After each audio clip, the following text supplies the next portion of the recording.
할렐루야, 반갑습니다. 우리 옆에 계신 분들과 인사할까요? 행복한 추석 되십시오. 행복한 추석 되십시오.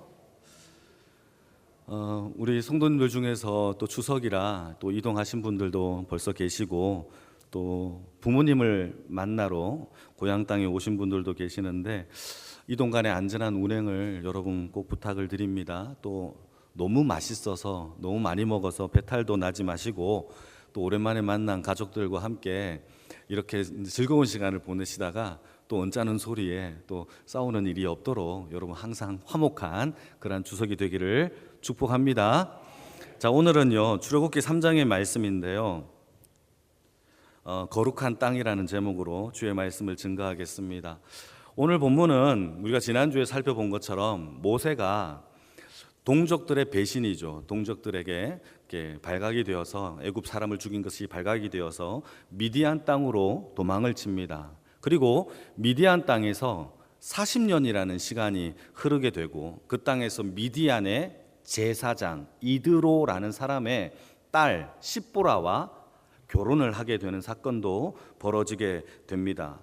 그런데 이 모세는요 자기의 재산이 없었잖아요. 40세에 미디안 땅 40년 동안 살면서 그가 가진 것은 아무것도 없었어요. 그래서 장인 어른이죠. 장인 어른의 양들을 돌보는 일들을 그가 도맡아서 했던 겁니다. 하루는 이드로의 양떼를 돌보다가 풀을 찾기 위하여 서쪽으로 이동하다가 신의 산, 하나님의 산 호렙 산에 이르게 돼요. 그런데 거기에서 놀라운 광경을 보게 되는데, 모세가 보니까 떨기나무가 있는데 이 떨기나무에서 여호와의 사자가 나타났는데, 신기한 것은 떨기나무에 불이 붙었어요. 영어로 얘기하면 on fire, 불이 붙었어요. 그런데 타지는 않는 거예요. 번업 되지 않는 거예요. 탄다라는 얘기는 연기가 나고 재가 돼야 되는데 그러지 않는 거예요. 그런 이상한 광경을 보고는 이 모세가 너무 신기하다, 이 큰 광경을 자세히 봐야 되겠다 하면서 하나님의 산에 조금씩 오르는 일들이 벌어집니다. 여러분, 이 떨기나무가 어떻게 생겼는지 잘 모르시겠죠. 그래서 제가 사진을 갖고 왔는데 한번 보실까요? 저런 종류의 나무가 떨기나무예요. 영어로는 부시라고 하는데 저런 크지 않아요. 조그만 나무예요. 그 나무에서 막 타고 있는 것을 보게 된 겁니다. 자, 모세의 입장에서는요 호렙산의 떨기나무 앞에 간 이유가 신기해서 간 거예요. 그런데 하나님의 편에서는요 달라요. 모세를요 떨기나무를 통하여서 그를 부르시는 장면이 오늘 본문 가운데 연출이 되고 있는 것을 볼 수가 있는 겁니다. 그러니까 사실상 떨기나무 앞으로 간 것은 모세가 신기해서 간 것은 맞지만, 하나님의 편에서는 모세를 부르시는 장면이고, 이 부르심의 내용은 너가 이스라엘 백성들을 구원할 지도자로 내가 너를 사명과 소명을 주겠다라고 하는 이야기예요. 그런데 문제는요, 이 모세가요 하나님의 소명과 부르심을 받고 기뻐하면서 드디어 이때가 왔군요. 주님, 제가 이때를 기다렸습니다 라고 하며 순종을 하느냐? 그렇지 않았어요. 여러분, 모세는요 그렇지 않고 이것저것 핑계를 대면서 머뭇머뭇거리는 것을 보게 되어지는데, 그게 오늘 본문에 나오는 11절 말씀인데 같이 한번 읽어볼까요? 11절 같이 읽겠습니다. 시작. 모세가 하나님께 아뢰되 내가 누구이기에 바로에게 가며 이스라엘 자손을 애굽에서 인도하여 내리이까? 이 말을 중심으로 계속 이 핑계 저 핑계를 대요. 여러분, 조금 생각을 해보면 모세는요 40세에 하나님께서 동족 히브리 백성들을 돌볼 마음을, 우리 지난 시간에 배웠잖아요, 마음을 주셨어요. 그래서 동족을 돌보기 위하여 애굽 거리로 나가서 자신의 민족을 구원하기 위하여 살인까지 저지르는 모습을 우리가 살펴봤잖아요. 그런데 동족들이 기뻐했느냐? 그렇지 않았어요. 누가 너를 우리의 재판장으로 세웠느냐?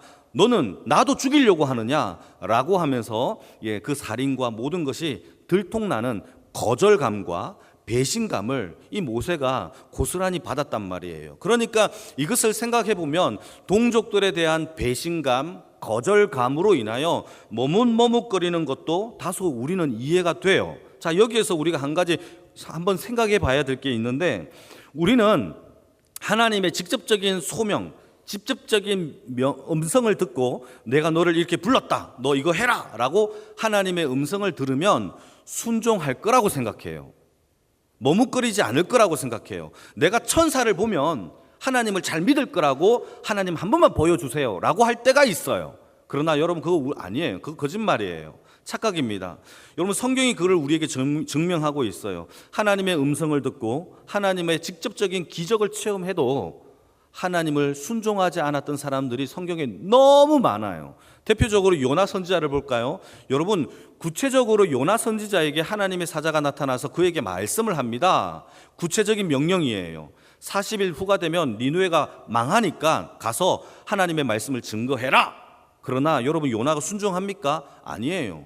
정반대로 도망쳐요. 다시스로 도망쳐요. 이게 요나의 모습이에요. 호세아 선지자는 어떻습니까?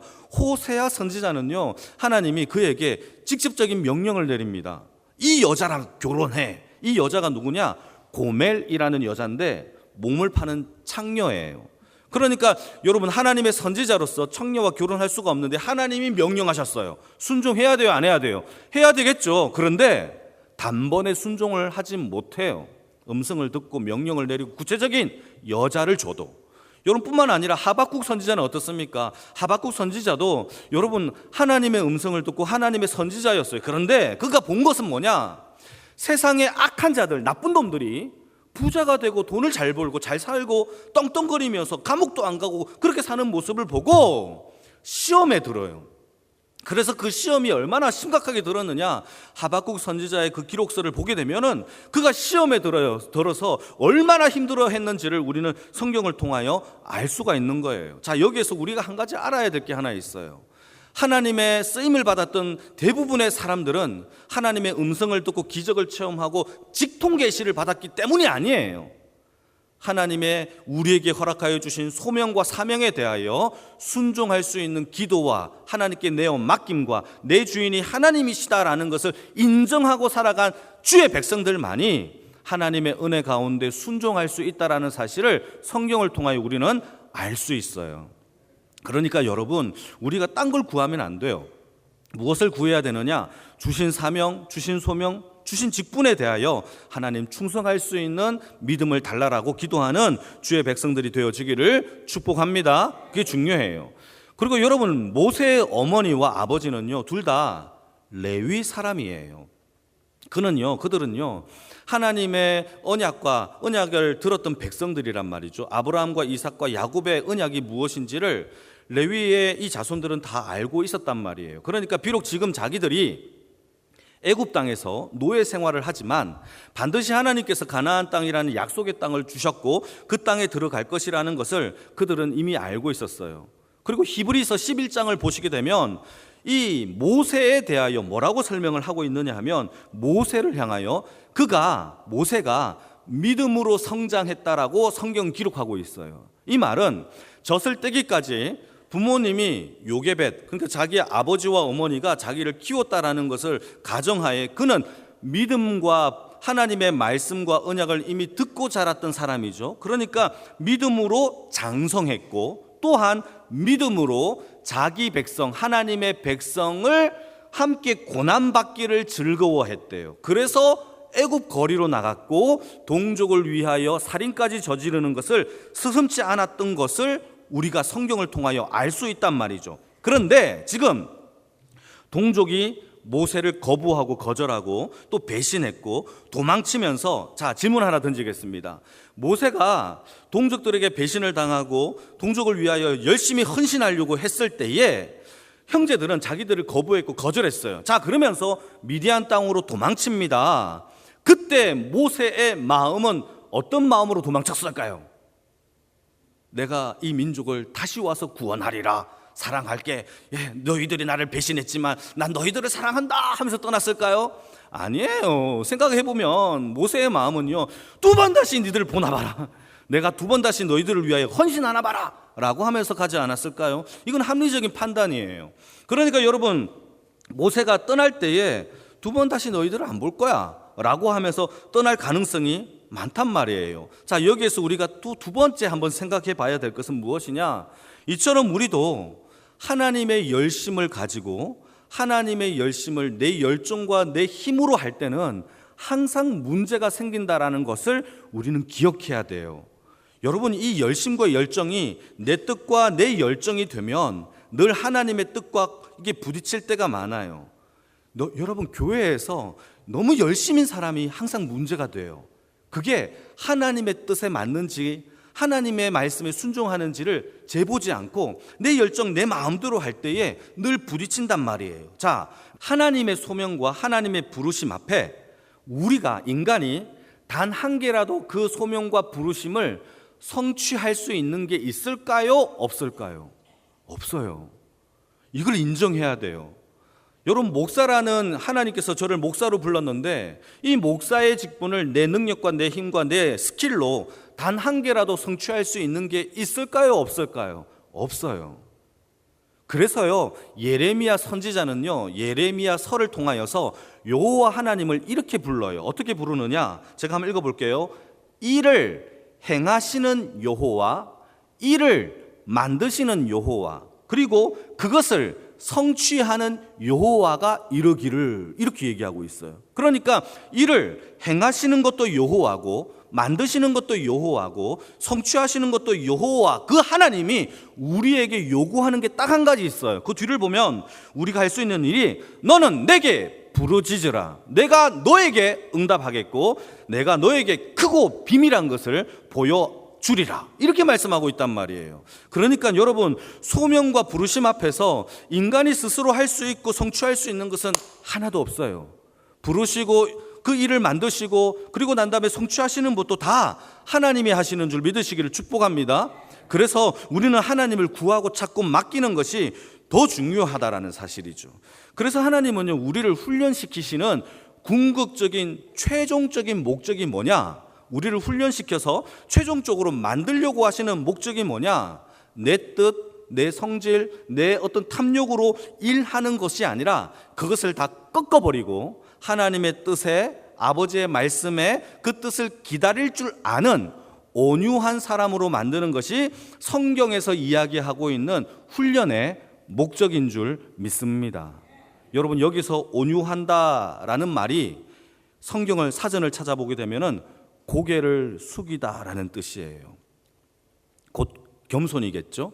여러분, 그런데 우리가 겸손을 생각할 때, 온유함을 생각할 때 굽신거리면서 이거를 온유라고 생각할 때가 많아요. 그런데 여러분, 이게 온유가 아니에요. 온유와 겸손이라는 것은 마태복음 18장에 굉장히 자세히 잘 나와 있는데, 마태복음 18장에 보게 되면 예수님 곁으로 어린아이들이 막 찾아와요. 막 와요. 그러니까 제자들이 이 아이들을 쫓아냅니다. 막 쫓아내요. 저리 가! 저리 가! 라고 할 때에 예수님께서 하신 메시지가 있어요. 뭐라고 얘기를 하느냐? 아이들이 내게로 오는 것을 금하지 말라라고 하면서 하는 말이, 하나님의 나라는 이런 자의 것이니라 라고 얘기를 해요. 자, 이런 자가 누구죠? 어린 아이들을 얘기하고 있죠. 자, 그러면 어린 아이들이 어때요? 온유하고 겸손하나요? 여러분, 우리 아이들은요, 자기밖에 몰라요. 그렇지 않아요? 얻기 위해서 생떼 쓰는 게 아이들이에요. 물론 아이들 중에 성숙한 아이들이 어머님 일어나셨습니까? 이렇게 하면서 하시는 아이들도 있겠지만은 대부분 아이들은 그렇지 않아요. 자, 그러면 아이들이 무슨 특징이 있길래 이런 자의 것이 하나님의 나라에 더 합당한 사람일까 생각을 해보게 되면, 아이들은요, 철저하게 독립적 존재가 아니에요. 독립되지 않았어요. 이 아이들은요, 부모님에게 귀속되어 있어요. 그러니까 아이들을 설명할 때는요, 아이들을 독립적으로 설명할 수가 없어요. 반드시 부모님과 자녀의 관계 속에서 설명할 수밖에 없어요. 그러니까 아이들은 먹고 자고 사고 하는 모든 것들이 부모님을 통하여 연계되고 부모님을 통하여 공급받을 수밖에 없는 것이죠. 그러니까 여러분, 아이들이 부모님과의 관계 속에서 먹고 마시고 자고 하는 모든 것들은 다 부모님을 의지함으로 만들어지는 거예요. 그러니까 하나님께서 우리를 궁극적으로 훈련시키시는 그 목적은 마치 아이들처럼 하나님께 우리가 귀속되고 하나님을 의지하며 맡겨 살아가는 자의 삶이 온유함을 배우는 과정이라는 사실을 성경을 통하여 우리가 알 수 있다는 사실이죠. 사랑하는 성도 여러분, 하나님 앞에 온유함, 하나님께 귀속된 주의 인생이 되어지기를 축복합니다. 오늘 찬양대의 찬양이 그 찬양이잖아요. 나의 주인은 하나님이십니다. 예수님이 우리의 주인이십니다. 이걸 고백하는 거죠. 이게 귀속이에요. 이렇게 모세는요, 아무도 모르는 땅, 외국 땅에 가서 여러분 그곳에서 40년 동안 나그네 생활을 살아요. 그곳에서는요, 내가 자기를 부인하고 싶어서 부인하는 게 아니라 어쩔 수 없이 자기를 부인할 수밖에 없어요. 외국 땅이고 혼자 홀로 살아가는데, 그리고 자기 십자가를 질 수밖에 없어요.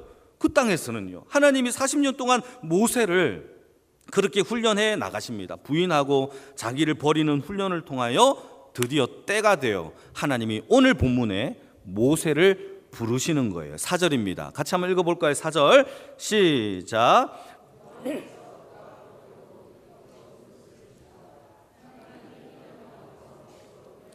불러 이르시되 모세야 모세야 하시니 그가 이르되 내가 여기 있나이다. 여러분 잘 생각해 보십시오. 모세가요, 질문 던지겠습니다.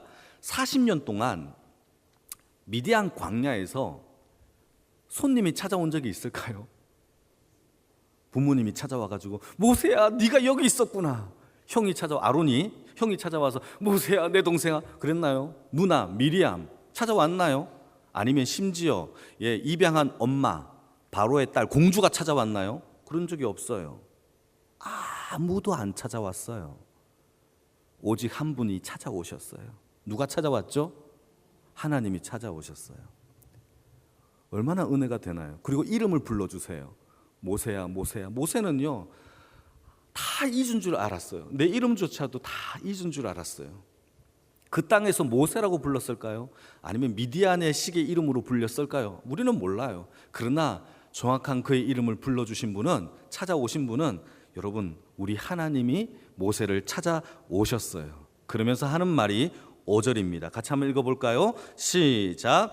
하나님이 이르시되 이리로 가까이 오지 말라. 네가 선 곳은 거룩한 땅이니 내 발에서 신을 벗어라. 먼저 찾아오신 하나님께서 모세에게 무엇을 요구하고 계시느냐 하면 가까이 오지 말라. 이곳은 거룩한 땅이다 라고 얘기를 해요. 자, 여러분 이게 중요해요. 인간은 죄인이에요. 죄인이 되었다라는 것은 전적으로 타락하였고 우리가 스스로 구원받을 수 없고 스스로 하나님을 찾을 수도 없는 타락한 인생이 죄인의 뜻이에요. 곧 사망된 선포된 인생이죠. 그러니까 우리가 하나님을 스스로 찾아갈 수 없으니 하나님이 우리를 먼저 찾아오신 것이 오늘 소명사건 부르심의 뜻이에요. 여러분 하나님이 저와 여러분들을 아직 죄인 되었을 때 찾아오신 줄 믿으시기를 축복합니다. 그리고는 그 땅이 거룩한 땅이래요. 아니 난 죄인인데요, 난 살인자인데요. 아니에요. 주님이 먼저 찾아오신 그 땅이 우리가 비록 죄인이라도 하나님은 거룩한 땅으로 만들어 우리를 부르시는 줄 믿으시기를 축복합니다. 먼저 하나님이 찾아오신 사건, 그게 부르심의 사건이에요. 여러분 이 부르심의 사건만 먼저 찾아왔느냐? 그렇지 않아요. 하나님이 저와 여러분들을 먼저 택하셨고요, 먼저 하나님께서 우리를 자녀 삼기 위하여 그의 아들 독생자를 우리에게 먼저 보내셨고요, 성령님을 보내셔서 우리에게 교회를 삼아주신 것도 다 먼저 하나님이 우리에게 주신 은혜의 선물인 줄 믿습니다. 다 먼저 하신 거예요. 여러분 우리가 하나님께서 나를 사랑하는지 나를 모르겠다 이런 분들은요, 여러분 교회만 봐도 하나님이 먼저 사랑한 걸 알 수 있어요. 내가 하나님의 자녀가 되었다라는 것도 먼저 다가오신 하나님의 특별한 은혜인 줄 믿습니다. 그래서 하나님과 우리의 관계, 이 존속된 관계를 설명할 때에 성경은요 항상 사랑이라는 단어로 설명을 해요. 이게 제 얘기가 아니에요. 한번 읽어볼까요? 요한 1서 4장 9절에서 10절 천천히 한번 읽어보겠습니다. 시작. 우리에게 이렇게 나타난 바 되었으니 하나님이 자기의 독생자를 세상에 보내심은 그로 말미암아 우리를 살리려 하심이라. 사랑은 여기 있으니 우리가 하나님을 사랑한 것이 아니요 하나님이 우리를 사랑하사 우리 죄를 속하기 위하여 화목제물로 그 아들을 보내셨음이니라. 얘기해요. 여러분, 우리가 어떻게 하나님의 사랑이 나타난 바 되었느냐? 독생자 예수를 우리에게 먼저 보내주시고 화목제물로 우리를 자녀 삼아주셨고, 이 모든 것이 먼저 사랑하신 하나님의 은혜로 이루어졌대요. 19절 같이 한번 읽어볼까요? 시작. 우리가 사랑함은 그가 먼저 우리를 사랑하셨기 때문입니다. 먼저 찾아오시는 주님을 만나기를 축복합니다. 하나님은 저와 여러분들을 먼저 사랑하여 주셨고 우리를 먼저 구원하여 하나님의 아들로 삼으신 줄 믿습니다. 그게 첫 번째 하나님이 우리에게 소명의 사건 가운데 일어나는 먼저 사랑하심이에요. 그러면서 하는 말이 무엇이냐? 여러분 5절 하반절을 보시게 되면은 너의 발에 무엇을 벗어라? 신을 벗어라. 거룩한 땅이니까 신을 벗어라 라고 얘기를 해요. 여러분, 신을 벗는 것은요, 누가 하는 행동이냐? 종들이 해요. 주인 앞에 신을 벗어요. 이게 바로 종들이 하는 일들이에요. 여러분, 하나님이 저와 여러분들을 부르셨다면 제일 먼저 이 거룩한 땅에 먼저 다가오신 하나님의 사랑을 알아야 되고, 두 번째는요, 우리가 내 삶의 주인이 아니라는 사실을 깨달아야 돼요. 그게 소명이에요.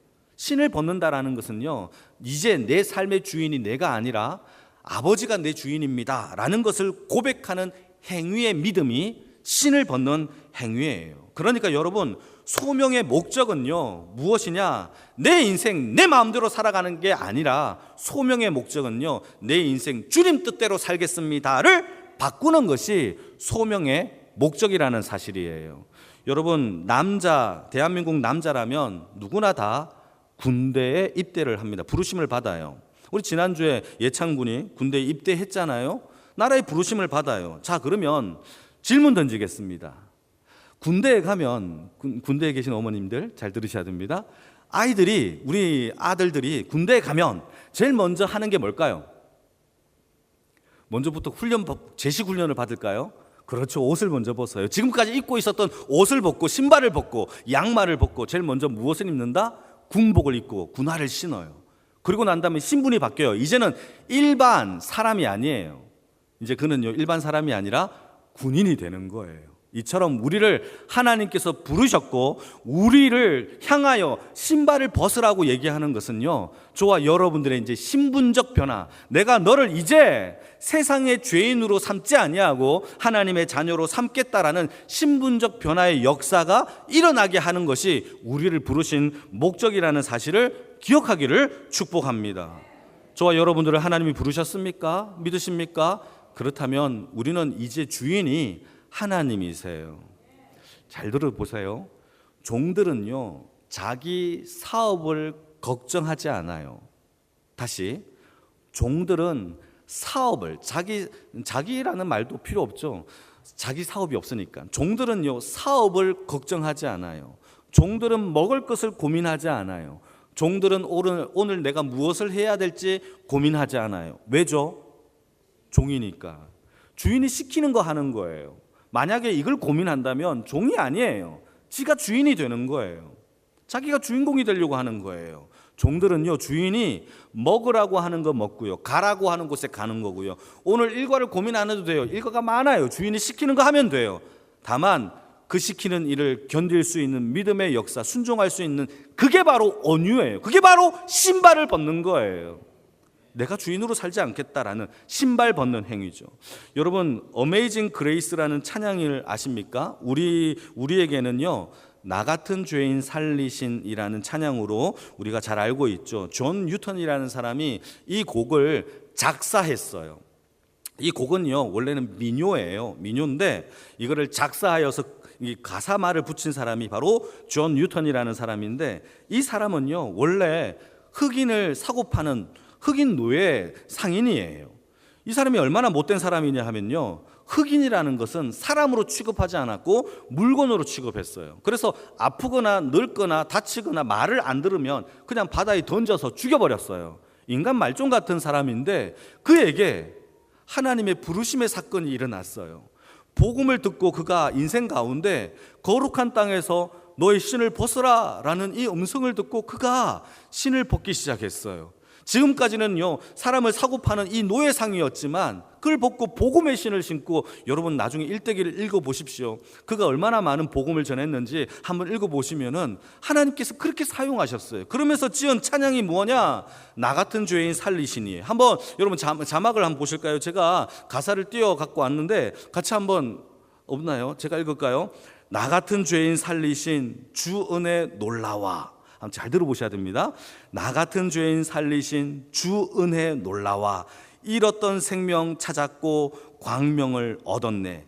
이제껏 내가 산 것도 주님의 은혜로 또 나를 장차 본향에 인도해 주시리라. 거기서 우리 영원히 주님의 은혜로 해처럼 밝게 살면서 영원히 주님을 찬양하리라. 여러분 가사를 보시면요, 이게 굉장히 논리적으로 잘 썼어요. 과거, 현재, 미래를요 다 똑같은 단어로 설명을 해요. 다시 한번 읽어볼게요. 나 같은 죄인 살리신 주 은혜 놀라와. 과거예요. 나 같은 죄인을 살려주신 것이 뭐라고요? 은혜래요. 잃었던 생명을 찾았고 광명을 얻었대요. 그런데 지금 살아가는 걸 얘기하면 현재를 얘기합니다. 이제껏 내가 산 것도 주님의 은혜로 살아간대요. 현재도 무엇으로 살아간다? 은혜로 살아간대요. 미래도 은혜입니다. 나를 장차 본향에 인도해 주시니 거기서 영원히 주님의 은혜를 해처럼 밝게 살면서 영원히 찬양하리라. 미래도 은혜예요. 과거, 현재, 미래가 다 은혜예요. 은혜로 살아갔고 은혜로 살 것이며 은혜로 하나님의 나라에 들어간다라는 것이 존 뉴턴이 깨달은, 자기 신발을 벗은 종의 모습인 것을 깨달았다라는 거예요. 여러분 그 은혜가 있기를 축복합니다. 여러분뿐만 아니라 사도 바울도 마찬가지예요. 다메섹 도상에서요, 예수님을 믿는 사람을 죽이러 가려고 했었어요. 그곳에서 먼저 예수님이 찾아오셨어요. 사도 바울을 만났어요. 그가 그곳에서 거룩한 땅에서 신을 벗었어요. 그리고 그의 인생이 180도 바뀝니다. 결혼도 하지 아니하고 복음을 전하는 사울이 바울로 이름이 완전히 바뀌는 신분적 변화가 그의 인생 가운데 펼쳐졌죠. 그는 마지막까지 순교할 때까지 하나님의 말씀만 전하다가 하나님 나라로 갔어요. 뿐만 아니라 야곱도 마찬가지입니다. 야곱의 인생은요, 야복강에서 여호와의 사자 하나님을 만나기 전까지는요, 자기 꾀, 자기 욕심, 자기 거짓말로 형을 속이고 아버지를 속이고 자기 뜻대로 살았어요. 근데 야복강에서 하나님이 먼저 찾아오셔서 그를 환도뼈를 쳐서 완전히 박살내게 만드셨어요. 그곳이 거룩한 땅이었고 그곳에서 자기 신을 벗었죠. 그의 이름이 야곱에서 뭘로 바뀌었죠? 이스라엘로 바뀌면서 12지파의 민족의 아버지가 된 것이 야곱의 삶이었습니다. 사랑하는 성도 여러분, 저와 여러분들도 거룩한 땅 앞에 서 있어요. 그게 바로 십자가의 앞입니다. 우리도 이 거룩한 십자가 앞에서 우리의 신분적 변화와 하나님의 자녀된 신분적 모든 변화들이 일어났어요. 우리도 우리가 신고 있는 신을 벗어야 합니다. 아직도 내 주장, 내 뜻대로, 내 고집으로 살아가고 있는 영역이 있다면 사랑하는 성도 여러분, 반드시 신을 벗을 수 있는 주님의 은혜가 있기를 주님의 이름으로 축복합니다. 자, 그런데 중요한 마지막 핵심, 하나님이 우리를 거룩한 땅으로 부르시고 우리를 택하여서 우리에게 먼저 다가오신 사랑과 함께 너의 신을 벗으라 라고 요구하신 것은 우리를 종 삼으셔서 노동력을 착취하기 위하여 우리를 부르신 게 아니에요. 그걸 어떻게 알 수 있느냐? On fire, 불은 붙었지만 burn up, 타지 않는 역사처럼 하나님은 저와 여러분들을 우리를 태워 하얗게 불태우는 인생으로 만들려고 하는 게 아니에요. 우리를 부르셔서 성령의 불로 태워 우리의 능력이 아닌 하나님의 은혜와 능력으로 살라라고 우리를 부르시고 택하시고 하나님의 역사를 이루어 가시고 성취하시는 분이 하나님이신 줄 믿으시기를 축복합니다. 여러분, 내 열정, 내 열심 좋아요. 그러나 하나님의 뜻에 타지 않는 나무처럼 성령의 능력으로 사는 주의 인생이 되기를 축복합니다. 이게 바로 하나님께서 우리를 부르신 소명의 은혜의 사건이에요. 그 일을 만드시고 성취하시는 분은 우리 하나님이십니다. 그 하나님 앞에, 여러분 거룩한 땅 앞에 우리의 신을 벗는 행위를 통하여서 우리의 힘이 아닌 성령으로 살아가는 모든 주의 권속들의 삶이 다 되어지기를 주님의 이름으로 축복합니다.